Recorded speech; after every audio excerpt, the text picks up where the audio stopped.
Selamat pagi Bapak Ibu. Perkenalkan nama saya Franky Togi. Saya ingin memaparkan hasil penelitian saya yang berjudul Ternakku, Model Bisnis Platform sebagai Pasar Virtual Hasil Ternak Peternak Mandiri, dengan dosen pembimbing Ibu Rika Fatima PL. Lanjut ke pendahuluan, terdiri dari latar belakang, pertanyaan penelitian, tujuan penelitian. Latar belakang, yang pertama,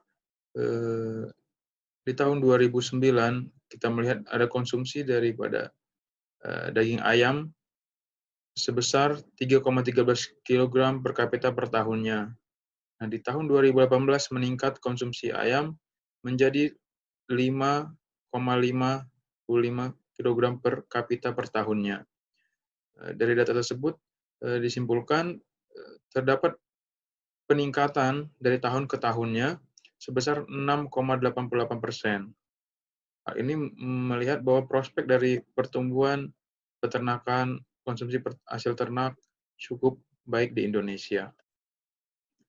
Nah, pertanyaan penelitian, yang pertama, apa saja proses bisnis peternak mandiri konvensional dalam memenuhi kebutuhan pasarnya? Yang kedua, apa yang diinginkan pasar terhadap proses bisnis peternak mandiri dalam memenuhi kebutuhan pasarnya? Dan yang ketiga, apa saja proses bisnis platform sebagai pasar virtual peternak mandiri konvensional dalam memenuhi kebutuhan pasarnya?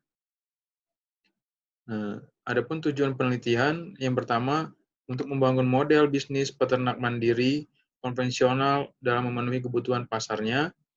Nah, yang keduanya, untuk memetakan keinginan pasar terhadap proses bisnis peternak mandiri konvensional dalam memenuhi kebutuhan pasarnya.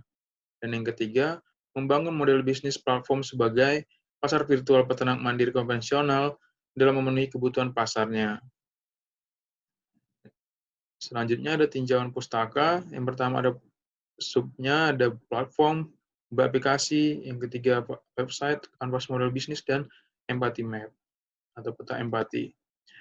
Yang pertama, platform menurut Boncek, platform adalah sebuah model bisnis yang mengizinkan beberapa sisi, produsen, dan konsumen untuk berinteraksi dalam menyediakan sebuah infrastruktur untuk menghubungkan keduanya bertemu di aplikasi tersebut. Mobile aplikasi menurut Genalta adalah jenis perangkat lunak aplikasi yang dirancang untuk berjalan dan melakukan tugas-tugas tertentu pada perangkat mobile seperti smartphone ataupun handphone. Selanjutnya website merupakan kumpulan halaman-halaman yang digunakan untuk menampilkan informasi teks, gambar, diam, bergerak, animasi, suara, ataupun statistik maupun dinamis yang membentuk suatu rangkaian bangunan yang saling terkait, yang masing-masing dihubungkan dengan jaring-jaring halaman. Itu menurut Bekti. Oke. Selanjutnya ada bisnis model kanvas.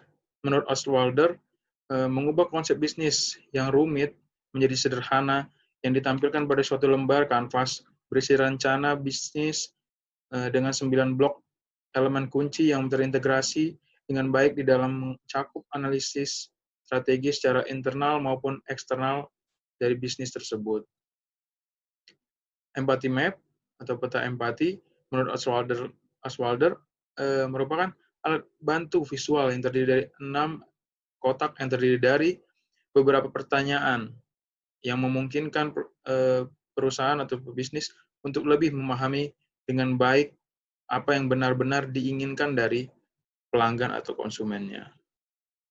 Peta empati terdiri dari apa yang konsumen pikirkan atau rasakan, apa yang dilihat, apa yang dikatakan dan dilakukan dari konsumen, apa yang didengarnya, dan apa yang disukai, dan apa juga yang apa yang tidak disukai, dan apa yang diinginkan dari konsumen tersebut. Selanjutnya ada metode penelitian. Yang pertama ada jenis penelitian, tempat penelitian, sumber data, teknik pengumpulan data, dan teknik analisa. Jenis penelitian berikut berupa deskriptif kualitatif. Menurut Lexi, deskriptif kualitatif adalah proses penelitian yang menghasilkan data deskriptif berupa kata-kata yang tertulis atau lisan dari orang-orang ataupun perilaku yang diamati. Dari sementara itu, penelitian deskriptif adalah suatu bentuk penelitian yang ditujukan untuk mendeskripsikan atau menggambarkan fenomena-fenomena yang ada, baik fenomena alamiah maupun fenomena rekayasa manusia. Nah, tempat penelitian dan waktu penelitian. Penelitian ini bertujuan untuk mendapat gambaran informasi yang jelas, lengkap, serta memungkinkan dan memudahkan bagi peneliti untuk melakukan penelitian observasi. Oleh karena itu, maka peneliti menetapkan lokasi penelitian adalah yang terletak pada daerah Jabotabek, yaitu beberapa peternak mandiri dan pelaku usaha. Penelitian juga dilakukan bulan Desember 2020 hingga Maret 2021. Nah, sumber data, menurut Lexi, bahwa sumber data utama dalam penelitian kualitatif adalah kata-kata dan tindakan yang selebihnya berupa data, tambahan seperti dokumen, dan lain-lain. Berkaitan dengan hal itu pun, pada bagian ini jelas data yang digunakan ke dalam kata-kata, tindakan adalah sumber data tertulis, foto, atau statistik. Nah, dalam penelitian ini, sumber data primer berupa kata-kata diperoleh dari wawancara dengan para informan yang telah ditentukan, yang meliputi berbagai hal yang berkaitan dengan proses pemasaran ternak dari peternak yang berada di Jabotabek dan data-data konsumennya. Sedangkan data sekunder dari penelitian ini berupa data yang berasal dari statistik ataupun jurnal-jurnal lainnya. Berikut teknik pengumpulan datanya, yaitu tadi ada data primer dan sekunder. Teknik pengumpulan data primer ada observasi dan wawancara. Proses penelitiannya dan melakukan observasi proses distribusi informasi yang diperoleh, mengetahui proses distribusi dari peternak hingga ke konsumennya. Dan melakukan wawancara kepada 20 pelaku usaha dan peternak, mengetahui model bisnis peternak dan peta empati calon pelanggan. Data sekunder pastinya dari literatur dan jurnal-jurnal dan buku yang mendukung untuk memahami teori bisnis dan gambar-gambar model bisnis yang tepat. Berikut beberapa contoh pertanyaan wawancara kepada para peternak. Dapat kita lihat di lampiran 31. Oke, selanjutnya ada teknik analisa data. Analisa data yang digunakan dalam metode deskriptif analitik yaitu mendeskripsikan data yang dikumpulkan berupa kata-kata, gambar, bukan angka. Data yang berasal dari naskah wawancara, catatan lapangan, dokumen, dan sebagainya, kemudian dideskripsikan sehingga dapat memberikan kejelasan terhadap kenyataan dan realitas. Dalam penelitian kualitatif, analisa data yang lebih fokus dalam proses lapangan bersama dengan pengumpulan data tersebut. Nah, ada analisa data dan hasil penelitiannya. Ada 3, kanvas model bisnis peternak mandiri, ada peta empati pelanggan, kanvas model bisnis ternakku. Nah, kanvas model bisnis peternak mandiri, yang pertama memiliki segmen pelanggan, yaitu ibu rumah tangga, rumah makan, catering, hotel, dan sebagainya, dan memiliki proporsi nilai, yaitu untuk menyediakan produk ternak yang berkualitas. Jadi peternak itu memberikan produk ternaknya yang berkualitas, yang bagus.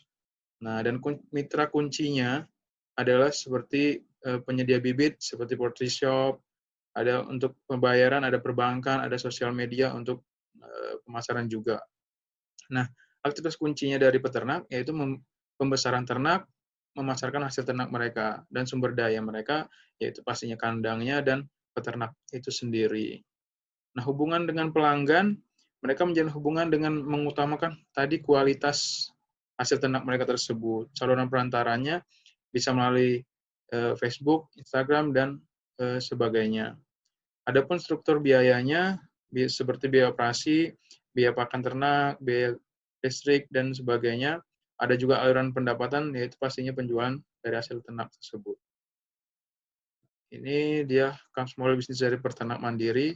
Selanjutnya ada peta empati dari pelanggan. Apa yang dipikirkan pelanggan?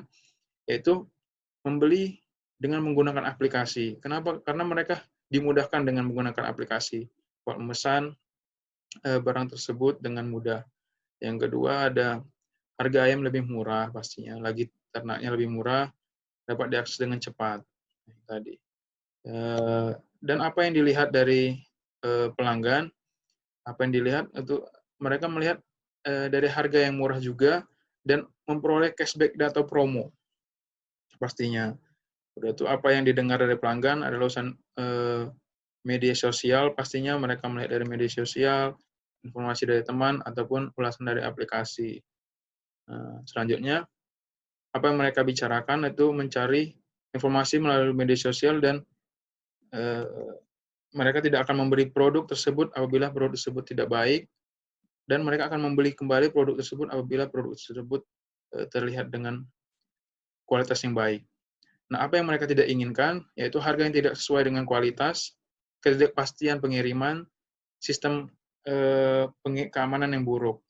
Yang mereka inginkan, pastinya harga yang murah, cepat dan tepat pengiriman, kepastian pengiriman yang jelas. Itu yang dipikirkan daripada pelanggan dari sisi proses bisnis dari peternak. Selanjutnya ada Kampas Model Bisnis platform Ternakku. Yang pertama segmentasi pelanggannya yaitu B2C, ibu-ibu rumah tangga pastinya, dan B2B ada catering, restoran, pedagang, pasar, ataupun hotel, dan sebagainya. Nah, proposisi nilai yang mereka buat atau adalah untuk memudahkan pelanggan melakukan pencarian, pembandingan harga hasil ternak atau ayam potong. Yang kedua, memudahkan peternak untuk memasarkan produk-produknya. Yang ketiga, garansi barang dan terdapat standarisasi. Kunci mitra dari bisnis ternakku adalah peternak itu sendiri, perbankan, ada dompet digital, jasa pengiriman, ada Android dan iOS. Dan aktivitas kuncinya yaitu mencari mitra peternak untuk masuk dalam aplikasi, memasarkan produknya. Yang kedua, melakukan promosi atau iklan. Sumber daya utamanya yaitu kantor, karyawan, dan kekayaan intelektual. Ada juga hubungan dengan pelanggan yang pastinya memberikan layanan yang terbaik. Saluran perantaranya berupa website, media sosial, transfer bank, atau jasa pengantaran. Struktur biaya ada investasi awal, biaya operasional, dan lainnya. Dan ada pun aliran pendapat pastinya komisi dari penjualan, hasil dari iklan yang diberikan pada aplikasi ternakku tersebut. Adapun kesimpulan dari Kampas Model Bisnis Peternak Mandiri sebagai berikut. Model bisnis peternak mandiri berdasarkan 9 elemen Kampas Model Bisnis. Yang pertama, customer segmennya berupa perusahaan merupakan pasar tersegmentasi, yaitu ibu rumah tangga, ada juga catering, ada pun restoran, ada kios atau pasar pada umumnya. Nah, yang kedua, value proposition-nya berupa hasil ternak sendiri, channel-nya menggunakan media sosial seperti Instagram, Facebook, atau menawarkan langsung ke konsumennya. Yang keempat, customer relationship-nya berupa layanan mengutamakan kualitas. Revenue stream-nya di mana didapat dari penjualan hasil ternak peternak tersebut. Key resources terdiri dari kandang, peternak, dan peternakannya. Dan yang ketujuh, key aktivitas berupa kegiatan menjual hasil ternak. Yang kedelapan, key partnership-nya terdiri dari poultry shop, bank, sosial media, dan tengkulak untuk mereka menjual hasil ternak tersebut. Yang kesembilan, cost structure-nya berupa biaya pakan ternak dan operasional peternakan tersebut. Nah, selanjutnya, ini adalah model bisnis dari platform ternakku berdasarkan 9 elemen. Yang pertama, customer segment-nya merupakan pasar tersegmentasi B2C tadi sama B2B, yaitu catering, restoran, dan hotel, dan sebagainya. Value proposition-nya berupa harga produk yang lebih murah daripada pasar tradisional karena pemotongan rantai pasok. Channel-nya menggunakan indirect, mobil aplikasi, website, juga promosi di media sosial, pembayaran transfer melalui bank, pengiriman produk melalui jasa pengantar, dan sebagainya. Dan selanjutnya customer relationship-nya berupa personal assistant seperti call center, membantu dalam melayani konsumen dalam pemesanan. Nah, selanjutnya ada revenue stream-nya didapat dari penjualan ternak yang juga apabila mendapatkan iklan yang dicantumkan pada aplikasi, merupakan salah satu pendapatan dari aplikasi platform ternak tersebut. Key resources-nya terdiri dari teknologi platform, SDM, fasilitas gudang, kandang, laptop, dan sebagainya berupa investasi. Yang ketujuh, ada key activities berupa kegiatan dengan peternak binaan, mitra, kegiatan bisnis secara online dan maupun offline. Key partnership terdiri dari aliansi dari peternak itu sendiri, dan supplier peternak mitra atau peternak mandiri. Cost structure-nya merupakan terdiri dari biaya-biaya tingkat peternak binaan dan operasional perusahaan yang terdiri dari berbagai macam, misalnya seperti biaya-biaya listrik, biaya pengiriman, dan sebagainya. Oke, demikian saya sampaikan pemaparan hasil penelitian saya.